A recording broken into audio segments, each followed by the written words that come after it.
教我。我教你什么好呢？你那日在萧灵府上用的那种，可以击退乌鸦的。那不行，那种符太危险了。你一个外行，万一不小心画坏了，把屋子炸了怎么办？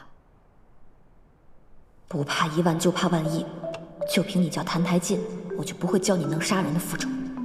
那你要教我什么？啊，有了，看好了啊！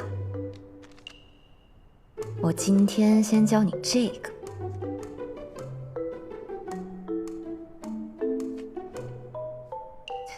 好了，就这样，一张符就画完了。不过还得配上相应的咒语才行。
好看吗？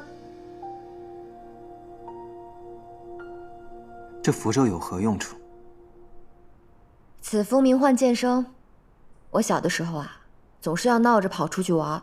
我的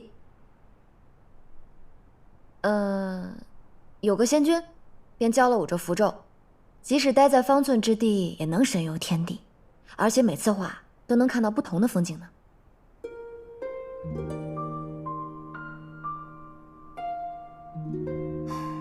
这些修道之人，真是无聊至极，不想着如何精进修为，反倒耗费时间做这些无用之事。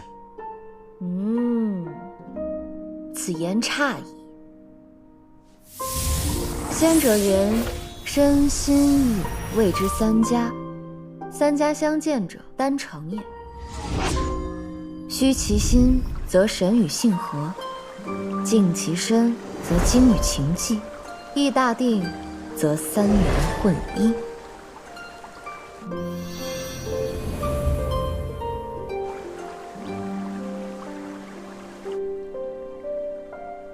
身心意合一，便能修成金丹。如何才能合一？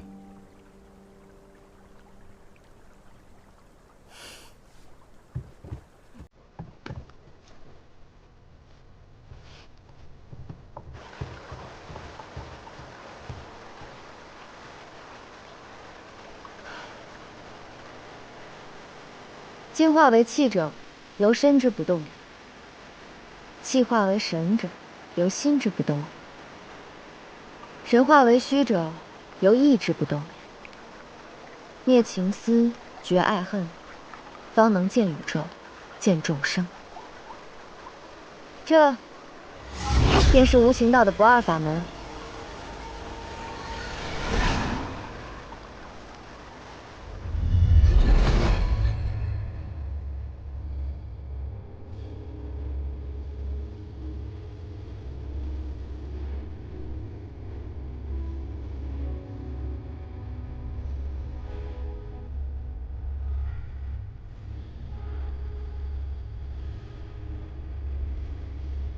不过这都扯远了，条条大道通正途，无情道只不过是其中的一条路而已。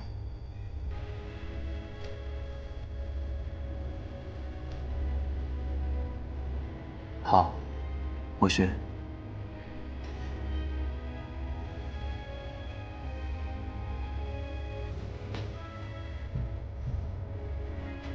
可惜我探查过了，小魔神并无仙骨，此生即使再努力，也与仙童无缘。不过，只要能不坠魔道，做个凡人也是好的。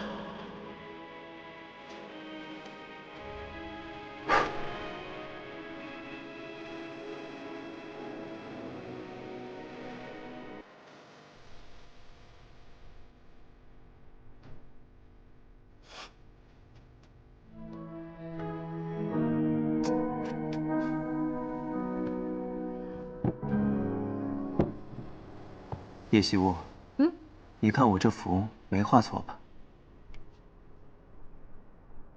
哦，可是这符为何没有作用？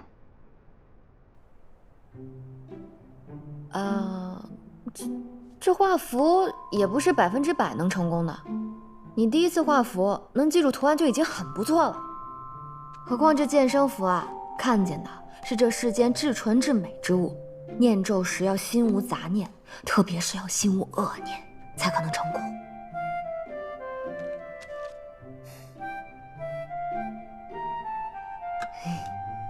你慢慢画，不要浪费了啊！记得要心无杂念的画。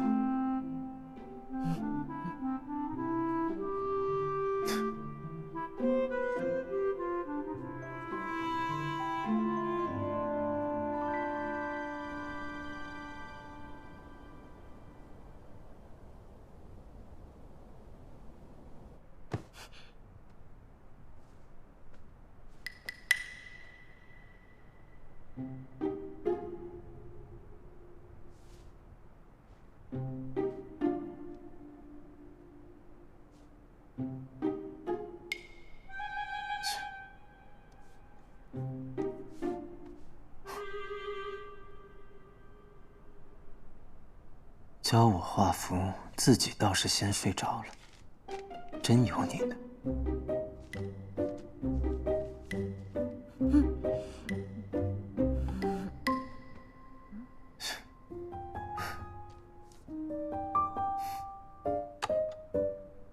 你起来，把我教会了再睡。起来！你这人怎么不讲道理啊？我还没学会呢。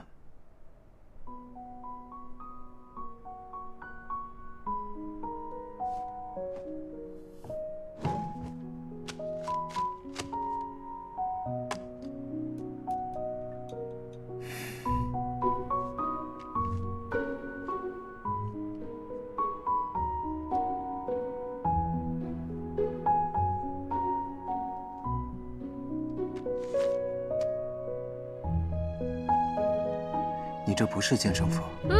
我教你个新的，不开心吗？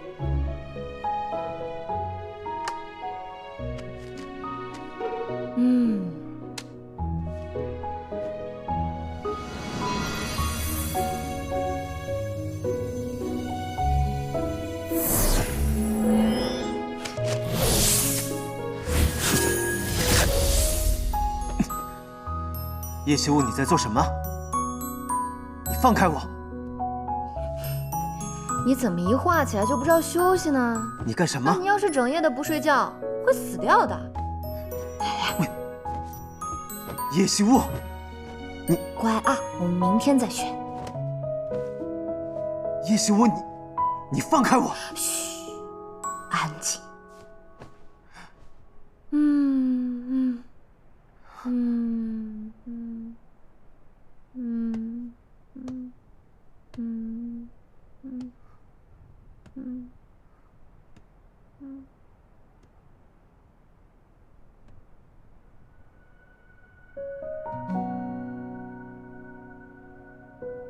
叶希雾，叶希雾，因为我喜欢你，行了吧？喜欢就是不想让他死，想跟他待在一起，看不到他会着急，看到他了就会高兴呗。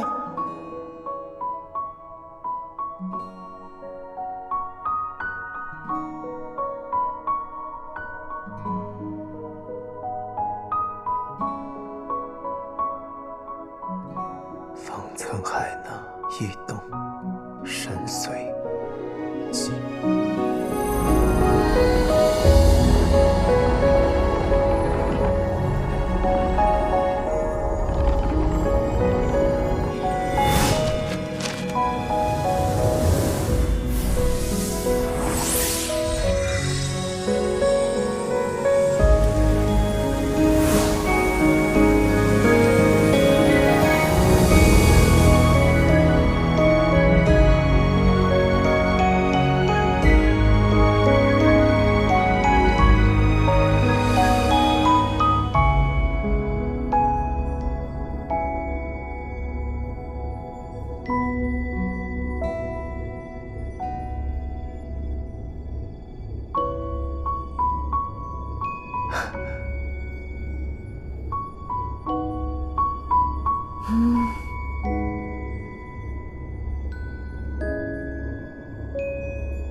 三族乃是晋国王室图腾，婚宴当天，可有晋国人士？晋国至此，澹台烬当时也在场。传闻一月族可以沟通操控鸟兽，此事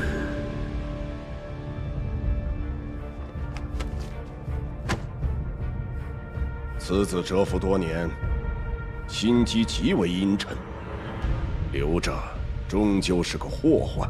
陛下的意思是？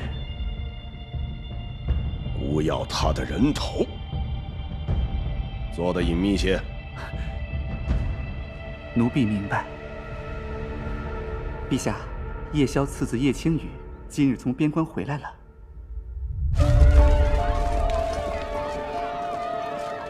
不记得此子年幼聪慧，做事极有章法，是一个不逊于领儿的少年英才啊。是。听说这百姓们都夹道欢迎呢。哼，柱国大将军劳苦功高，在军中一呼百应，他这个儿子也算是青出于蓝，我看其声望啊，要更胜其父了。你说是怎么回事？都是一个爹生的，叶大公子烂泥扶不上墙，二公子却如此年少有为，青出于蓝啊！哎呀，不打紧不打紧，10个指头还不一样长呢。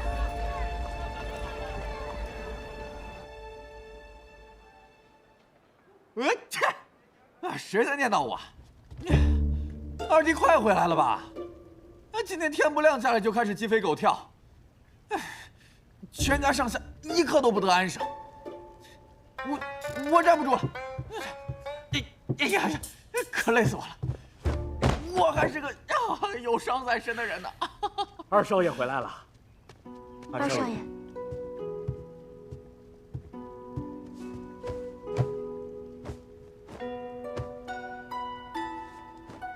祖母、父亲，青羽回来了。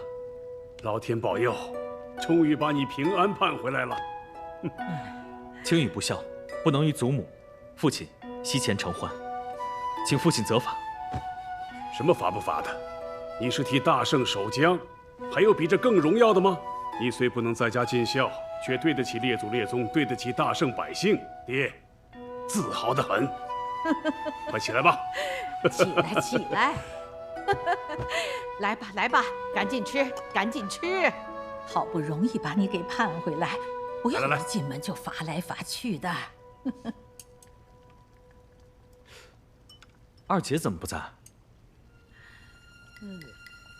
哦，西雾啊，他昨天晚上在阁楼不知道玩什么。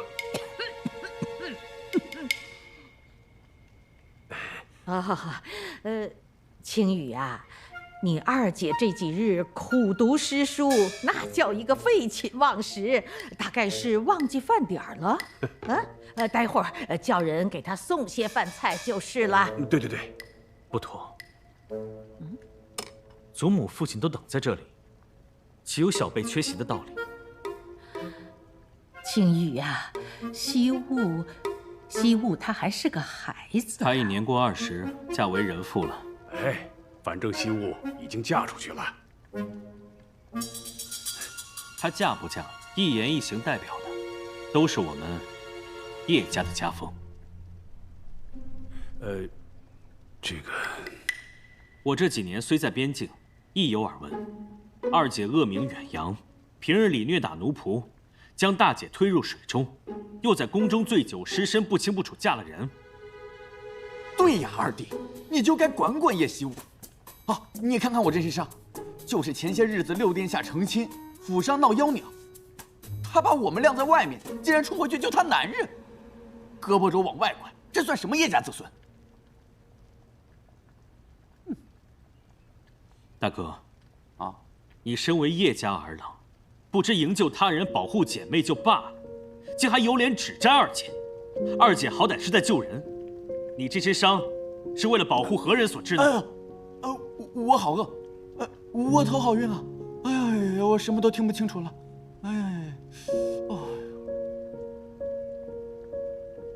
二姐性格一向顽劣，恐怕自我走后，没人再匡正她的过失。我要去看看她。青羽、春桃，快去救救你家小姐！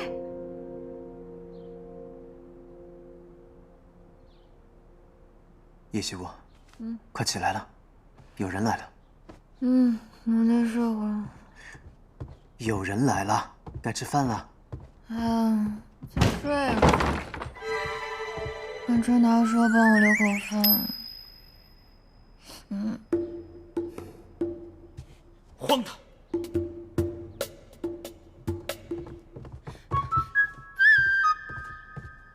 小姐，小姐你，哎呀！这么大声干什么呀？刚才谁来了？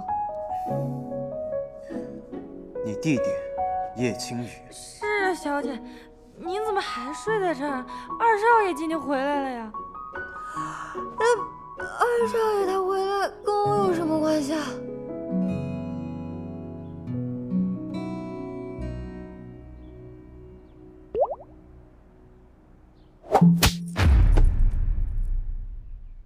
这顿手板还是吃上，果然是躲得过初一，躲不过15。惨了，这个二弟怎么比叶希雾还凶啊？叶希雾，今日祖母、父亲等在饭厅，你却无故缺席，视为不孝；兄弟千里归京，父祖相迎，独不见你，视为不悌。你虽嫁为人妇，却与夫婿白日宣淫，视为不耻。我离家3载，疏于匡规，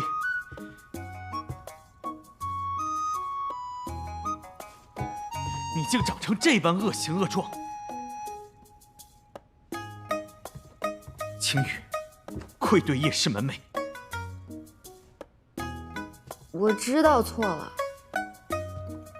你既知道错了，我出到家也不多罚你，便在此跪上一炷香的时间，反躬自省吧。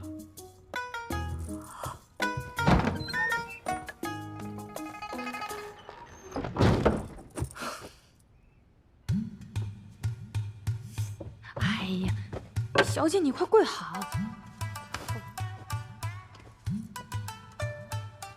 你要是被二少爷看见了，又要多罚你一炷香的。那也没有弟弟教训姐姐的道理吧？在这个家，大哥都怕我。可他有这个权利，他是叶家家督。家督不是我爹吗？家督以前是老爷没错，可老爷不喜欢这些繁文缛节的，所以在大事小情上总是糊弄敷衍。偏偏咱们圣国又很看重这些宗族礼数之类的东西。后来有一年，老爷嫌麻烦，就把祭祖这种事儿一股脑的抛给二少爷。没想到二少爷干得非常好，比老爷靠谱。自从那次之后，二少爷就被叶氏族人推举成了家督。虽说吧，也有12岁拜相了，可我爹当年究竟有多不靠谱，族人们才能同意让这个半大小子当家？你这样说，老爷是要被二少爷罚家法的。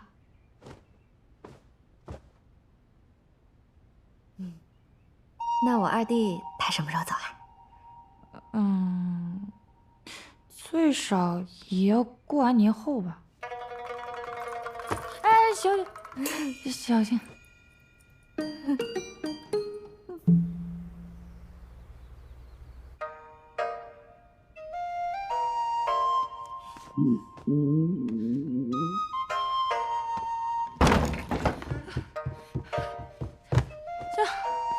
小姐，家督大人要打谁啊？二少爷去找姑爷了。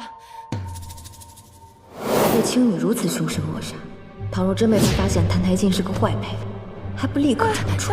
小姐，小姐你小心。方寸海纳，意动神随。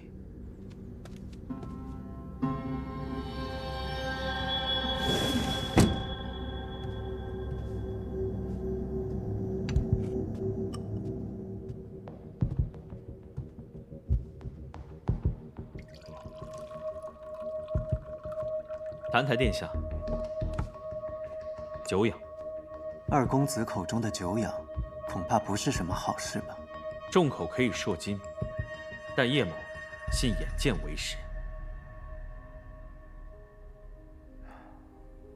二公子来找我，不只是为了寒暄吧？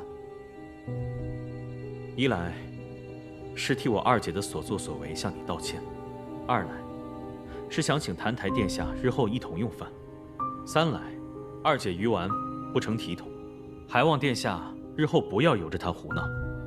譬如今日这般荒唐羞耻之事，若是传出去，对叶府、对澹台殿下都不好。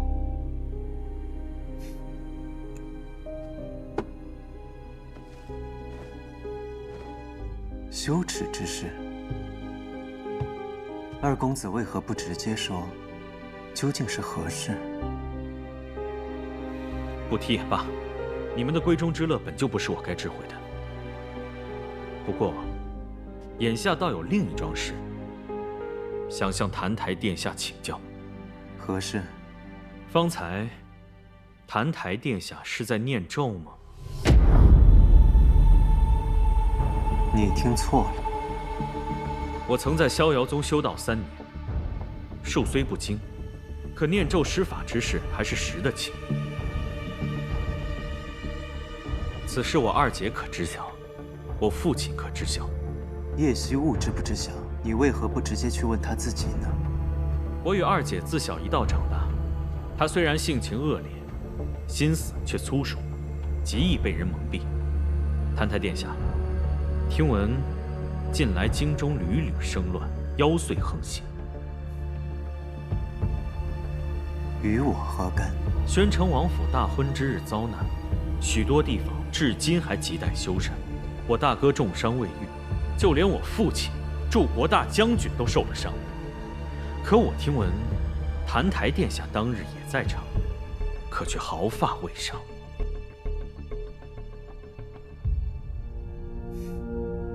这又如何？我不过是运气好罢了。景国的王室徽锦是一只3眼乌鸦，当日攻破宣城王府的妖孽，正是乌鸦。你说，怎么会这么巧呢？叶将军，你的想象力如此之好，只做戍边武将，实在是屈才了。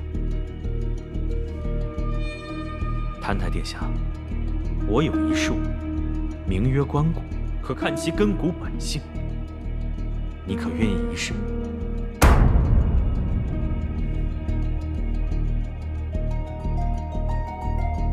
二公子非要如此吗？澹台殿下若自身清白，何惧一试？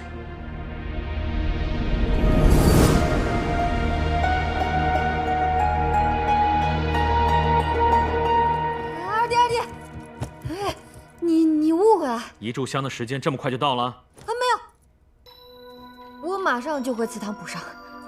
二弟，你说的那些妖祟行凶时，我和澹台烬一直都是待在一起的，他还差点死掉呢，真的不是他。我最后再问你一遍，你可有在偷袭符咒？嗨，我当是什么事儿呢？他是有在练习符咒啊。是我近来学了些简单的符咒，我觉得一个人练着无聊，就拖着澹台烬跟我一起练。谁知道他这么笨，根本就学不会，这才偷偷在屋里练习。原来你担心的是这个。这有什么不好说的？你为什么不直说？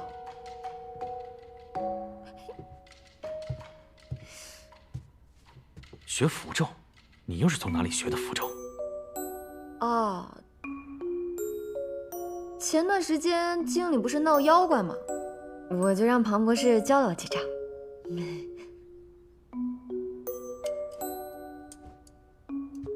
澹台殿下，青羽方才多有得罪，还望见谅。二姐，我刚才和澹台殿下说了，既然是同一家人，便没有分粥而食的道理。明日起，我们便一同用饭。好，好，好，我同意。你做得很对。就知道吃，要不是我，刚差点就被除了。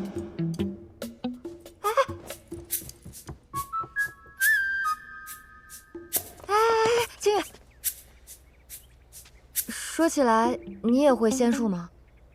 你方才说的那个什么关谷术，吓他的。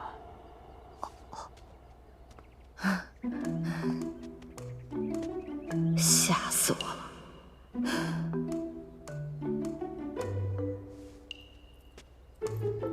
澹台烬啊，澹台烬，不知者不忧。你呀，真是傻人有傻福。二少爷，二少爷，宣城王派人前来请，殿下说与您阔别数载，甚是想念，现下请您去府中一叙。备马吧。是。原来叶将军也是我不照山的同门啊！殿下不说，我还真看不出来啊！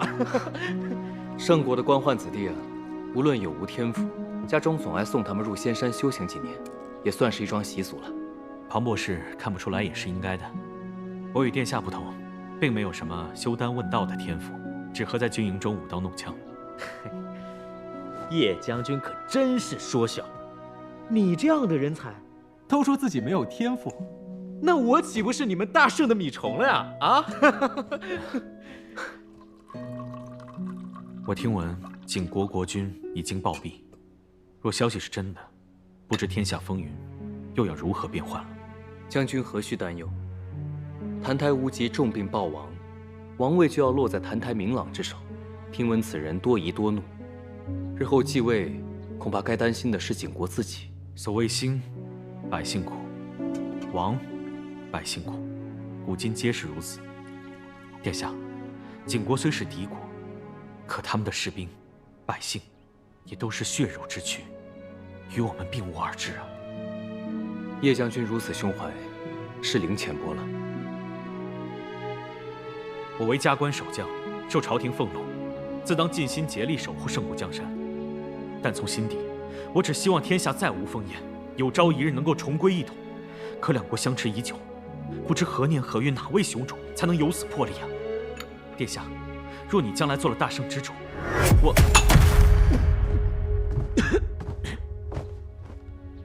叶将军，父王春秋鼎盛，你实在不该说这种话。在下失言，请殿下责罚。将军不必如此。哎，天下大事，分久必合，合久必分嘛。你们凡人看开些就好啊。要不这样，我给你们随便算上一卦啊。算什么？哦。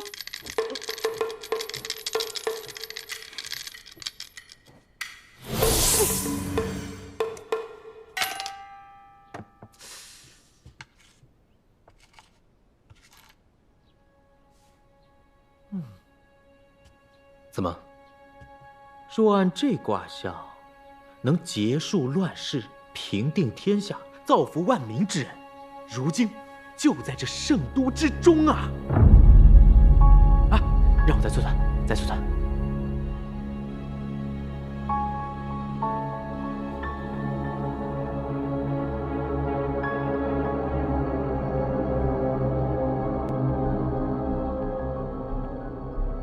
那日我吞噬梦妖，虽然获得了一时的力量，但很快就会耗尽的。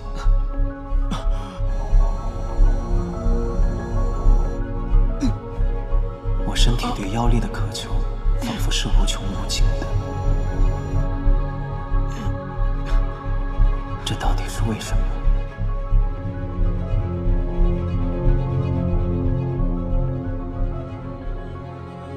叶青雨怀疑我。叶希雾还天天跟着我，我得另想办法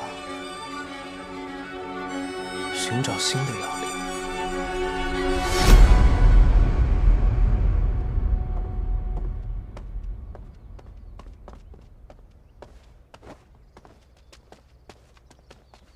二少爷，春桃，你可有看到大少爷？大少爷，哦。大早上就出门了，还问小姐借了20两银子，恐怕又是去……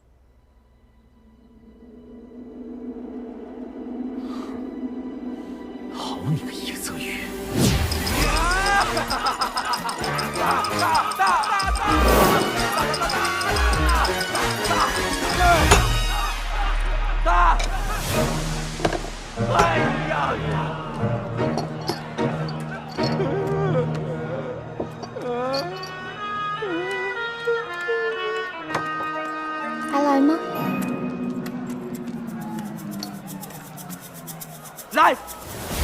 一次脱一件衣裳。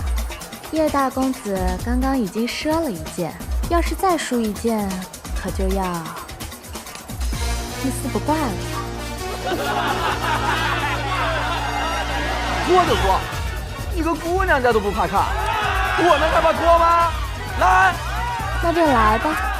哎，客官留步，请问你找谁啊？叶泽宇，在里面吗？啊，您找叶大公子有什么事啊？我也好替您通报一声。来打断他的狗腿！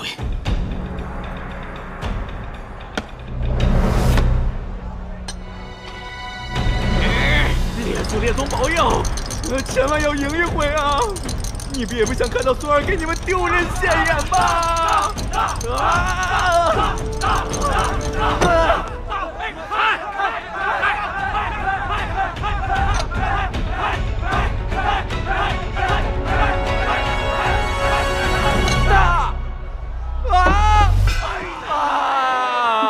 列祖列宗，你们也太铁石心肠了吧！还不一定呢，你来。叶大公子今日运气可是不佳。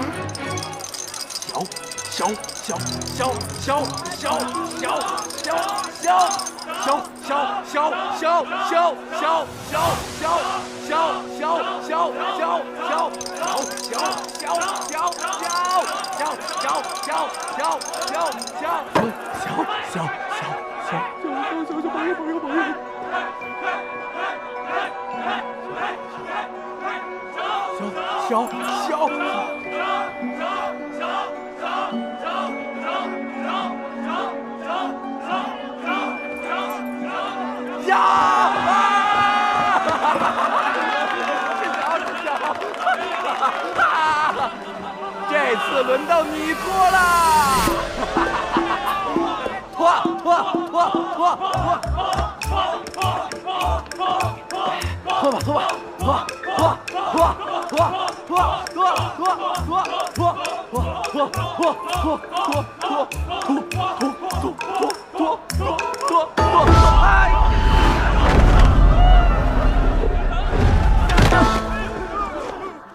谁呀？敢打本大爷！大家好，二弟，你来了。穿上你的衣服，回祠堂，跪家访。是，我这就去。哎呀，让开！看什么看？有什么好看的？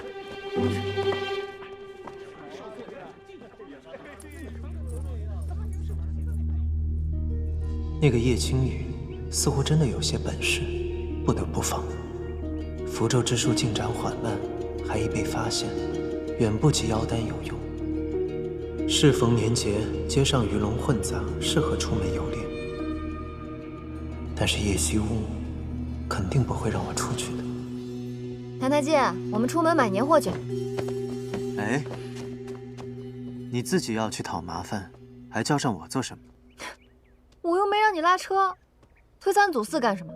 这人呢，就要多晒晒太阳才能长得壮，总是闷在那个小阁楼里，会变成变态的。也好，正合我意。走了。哎，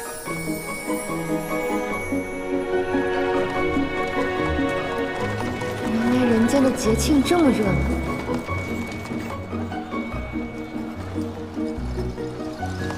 这一条街上的人比整座长泽山都多。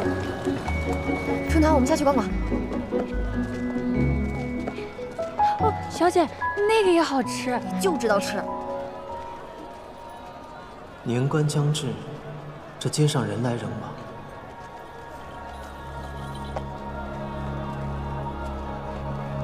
仔细寻找，应该能遇上一两个企图鱼目混珠的妖物。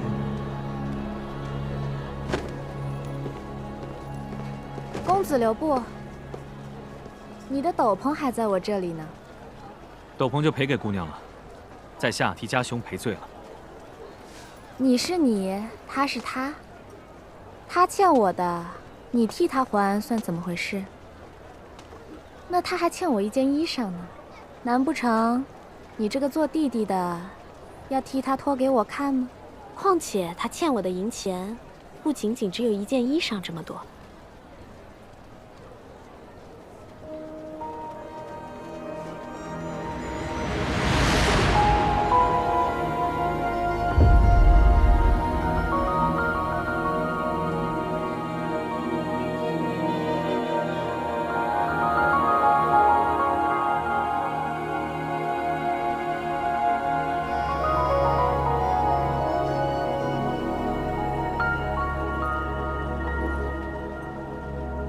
很甜，你吃吗？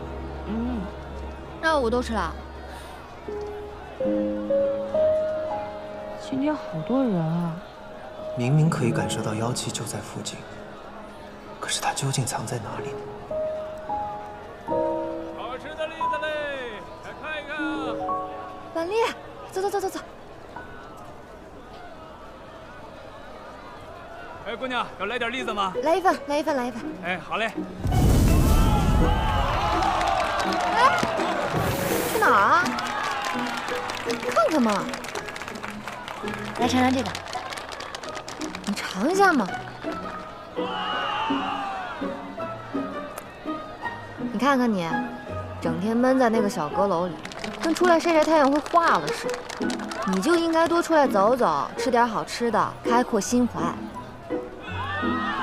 这么说，以后我可以随意出来走动了。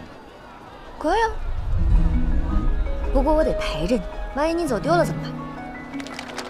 这女人并不傻，还是在提防。小姐，这还有这么多没买呢，要照这样逛下去，天黑都买不完。有道理。那马车给你，你买完先回府，我再逛一会儿。啊，走吧。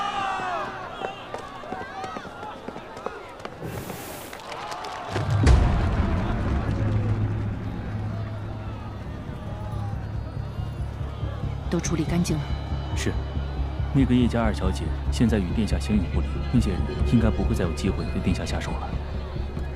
想在叶家这些人眼皮子底下见殿下一面，一定得小心谨慎。大司机，殿下虽是公主的亲生血脉，可她与夷越族并不亲近。况且您离开了那么久，若她不愿意与您相认怎么办？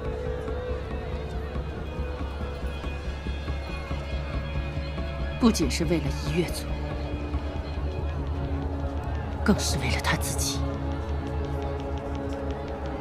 走吧，先去找个落脚的地方。是。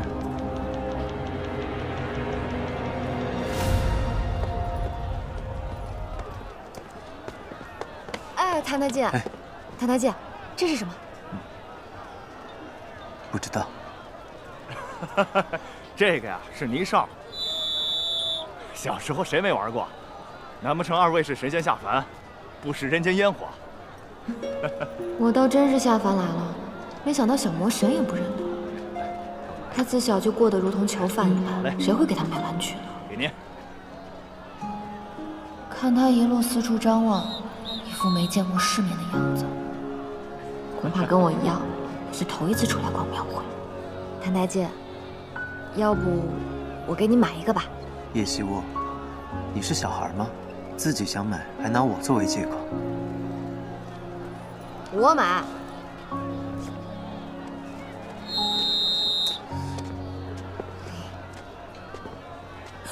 快躲起来！哎，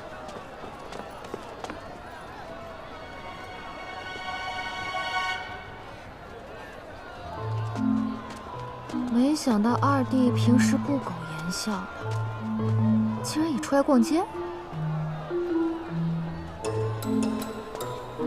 才买了这半日，家兄欠的银子差不多还清了吧？我来算算啊，本钱是差不多还清了，可你总要付我些利息吧？这利息还真厚啊！那可不。哪个颜色好看？都好。给我买个口脂，我们就算两清了。好。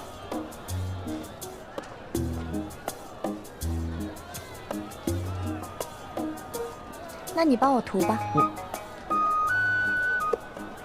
快点儿。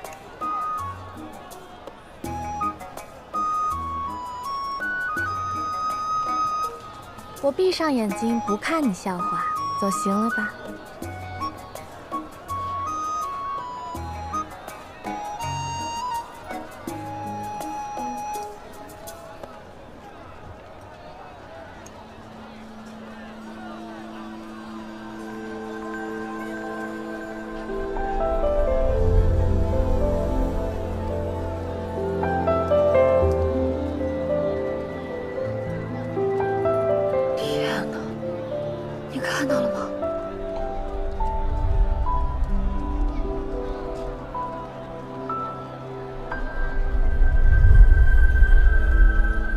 好看吗？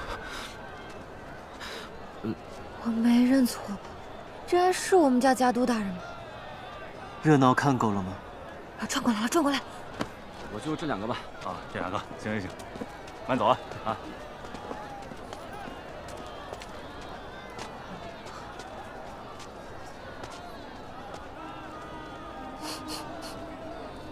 太太姐，你有没有闻到什么味道？不对，不是味道，我说不上来是什么。没有。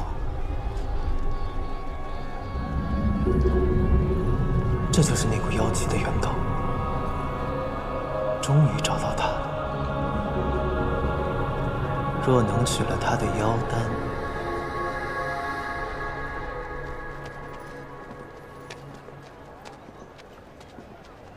翩然姑娘，哪里人士？我不是你们圣国人，我家乡偏僻，就算说了，你恐怕也不知道。原来是远道而来。那在京中，可有亲眷？没有，我自个儿住，无依无靠的。以后若有大事小事，免不了要去找你。无妨，无论何事，尽管来找我。前面过了桥就是我家了。辛苦叶公子东奔西跑了一日，不跟我回去喝杯茶吗？今日除夕，大母在堂，不便在外烟留。好了好了，不必啰嗦了，今日便放你一马。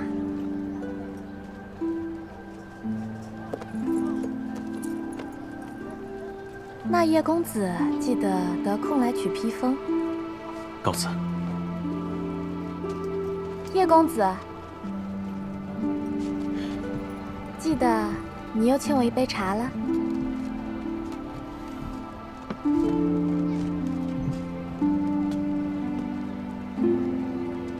这人倒也可爱，罢了，我也不急这一时。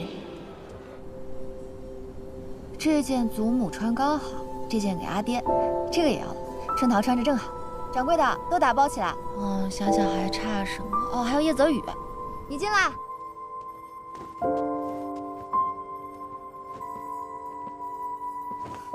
怎么了？替我穿试试。我与大公子身量不同，我看合身。掌柜的，这件也要了，我们直接穿走，不用打包。哦，对了，这个尺寸的四季衣裳多挑几件，就按照他的身量来挑，都打包送去叶将军府。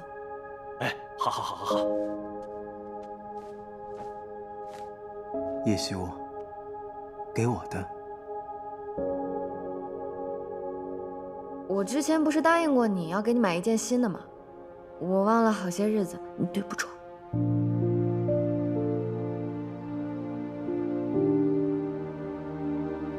哎，你愣着干什么？快去换上吧，这天都要黑了，爹爹他们要等急了。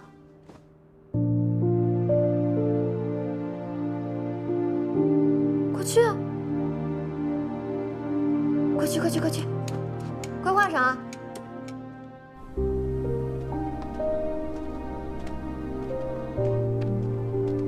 总算是都买完了，可以回家吃年夜饭了。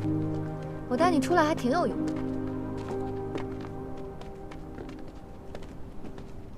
爆竹，谁要爆竹？爆竹是卖烟火爆竹的。春桃都买过了。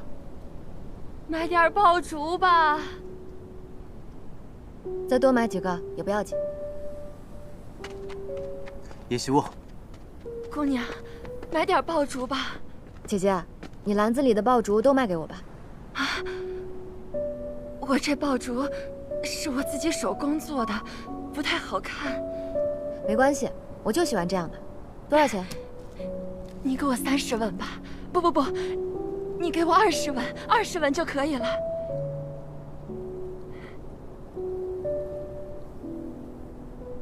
给。不，这，哎呦，姑娘，这个也给你。哎呦，新年好，姐姐。哎，姑娘，使不得呀！哎呀，我遇见活菩萨了。你买这么多爆竹做什么？我喜欢放，不行吗？天这么冷，人家早点卖完，我就可以早点回家过年了。你今日买了他的爆竹，明日他还是会出来售冻贩卖的。那明日说不定还有我这样的冤大头呢。叶希沃，你那一代铜钱是帮不了他什么的。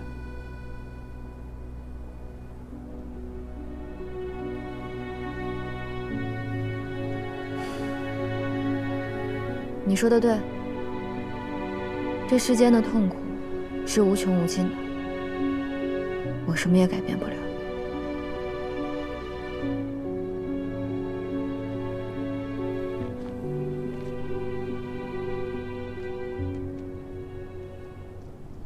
不过，至少今日他可以早些回家过年了。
就是